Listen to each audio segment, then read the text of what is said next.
Building wealth? Becoming wealthy? What an easy process. How many think that's true? How many think it's even possible to become wealthy? Did you know that 8 out of 10 millionaires in this country are first generation rich? That means they started with nothing and they did it themselves. Building wealth's simple. Start early. Put the money in the right places and watch it grow. How about college? Taking out a student loan is not the only way to go to college. It is possible to go through school debt-free. Learn and apply these principles. They are worth millions. Please welcome nationally syndicated radio host and New York Times best-selling author, Dave Ramsey. Thank you. A plan for college and for retirement. Now, these are things we dream about, but they're not things that we worry about right now today. Right now today, I'm worried about where I'm going out to eat. Right now today, I'm worried about and thinking about the car I want to buy. Right now today, I'm thinking about vacation. You know, right now today will steal your life if all you think about is right now today. Children do what feels good. Adults devise a plan and follow it. We've said it over and over and over again that the ones who win think long term. Yes, we enjoy the moment. We enjoy the present. We're going places with our ideas now here, but we also think long term. That is a sign of maturity. One definition of maturity is learning to delay pleasure. And when you start thinking about investing long term and you start winning with wealth, you start getting to the point that you're not only, you have lived like no one else, and so now you're really ready to live like no one else. You get the idea real quickly that this stuff is hard to come by. 53% of all workers in America today have less than $25,000 in a retirement plan. That's scary. That's scary. And what's really scary is, when asked how they plan for retirement, 44% said they guess. They guess! Dang. How dumb is this? I'm going to just put a blindfold on, play pin the tail on the 401k. This is a really dumb idea. And that's why 53% have less than $25,000. Because they guessed. Begin with retirement and college funding, which falls within your long-term wealth building. This is what you've got to think about. You start, remember, baby step one is what? Baby step one is $1,000 in the bank. Baby step two is what? Dead snowball. Dead snowball. And once we've done that, what are we going to do? Baby step three is what? 3 to 6 months. 3 to 6 months of expenses. So baby step 4, we've got the emergency fund in place. We're out of debt, everything but the house. Now it's time to start the wealth building process. And baby step 4 is invest 15% of your household income into Roth IRAs and pre-tax or tax-favored investments. Always save long term with tax-favored dollars if there's any possible way that you can. And I'm going to show you all the possible ways, and you want to fill those up. That's for sure. We used to say pre-tax dollars, but now we have other things that are tax-free, and so we're just going to say anything that gets a little extra tax treatment. It's either grows pre-tax or it grows tax-free. Tax-favored simply means that the plan is a qualified plan. The investment is in a qualified plan and receives special treatment. And so the way we're going to think about these plans is this. The cookie jar here is the investment. The cookie jar is the investment, and the plans we're going to talk about tonight are the coats to keep the investment warm, to keep taxes, the bitter cold of taxes, off of our investment. And so we've got all kinds of different coats. Any coat we want to wrap around this, we could call a qualified plan or a tax-favored plan. You'll hear investment people call them qualified plans. So just keep in mind that every one of these is about dressing this thing up in a coat. And so it could be things like an IRA. It could be things like a 401k, a 457, a 403b, a SEP. There's all kinds of different coats that are out there, different colors of coats, different shapes of coats that fit around different kinds of cookie jars, different kinds of investments. But the bottom line is it's not an investment. We're trying to keep the investment warm from taxes. And you know, a lot of these things really aren't that complicated. They just throw numbers and letters on them, and then we get a little bit confused from that. So, for instance, the 401k, where did that come from? Well, it's in Regulation 401 in the IRS code, subsection K. That's where it came from. 403B, same thing. It's Regulation 403, subsection B in the IRS code.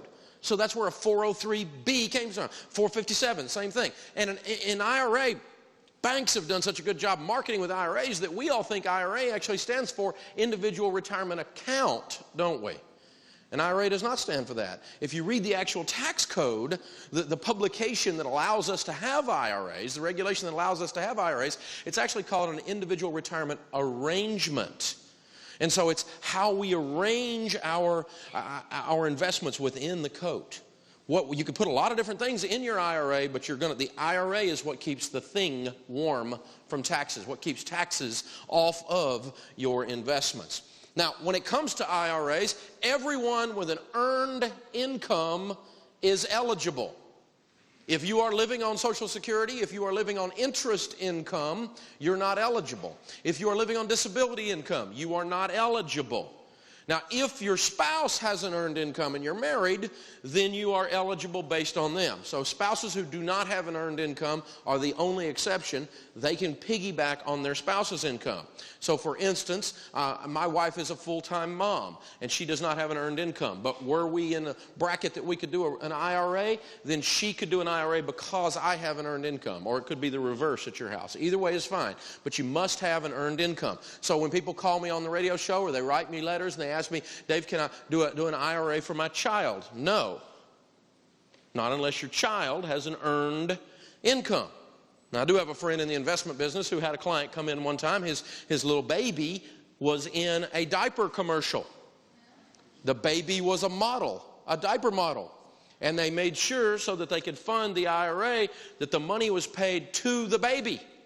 And they filed a tax return on the baby, which you have to do to show you have an earned income. And then the baby had an IRA. But this is the only way a baby is going to have an IRA, is if you put them out there in the salt mines in some way, okay? So it's just not going to happen. But keep in mind, you've got to have that earned income. Now, the maximum annual contribution for income earners or non-income producing spouses for an IRA in the year 2008 is $5,000.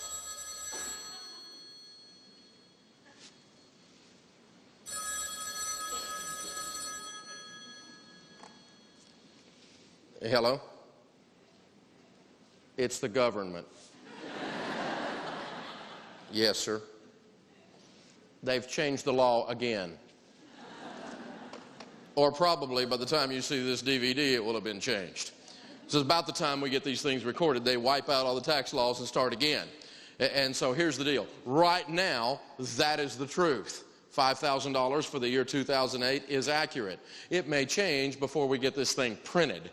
So go to our website, always check online and do the website follow-up, and we'll keep you up to date on what the accurate tax laws are in that given year on these different things.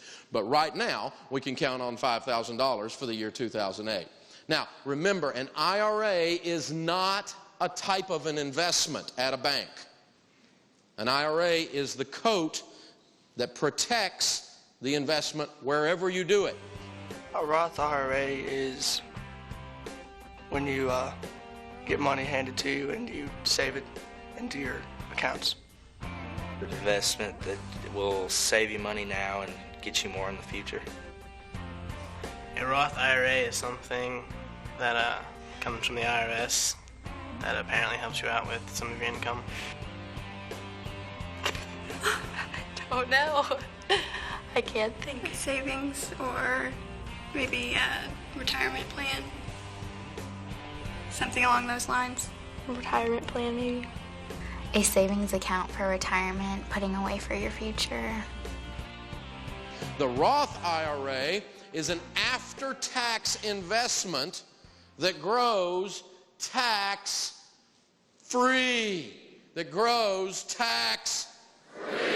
This is a big word when it comes to taxes.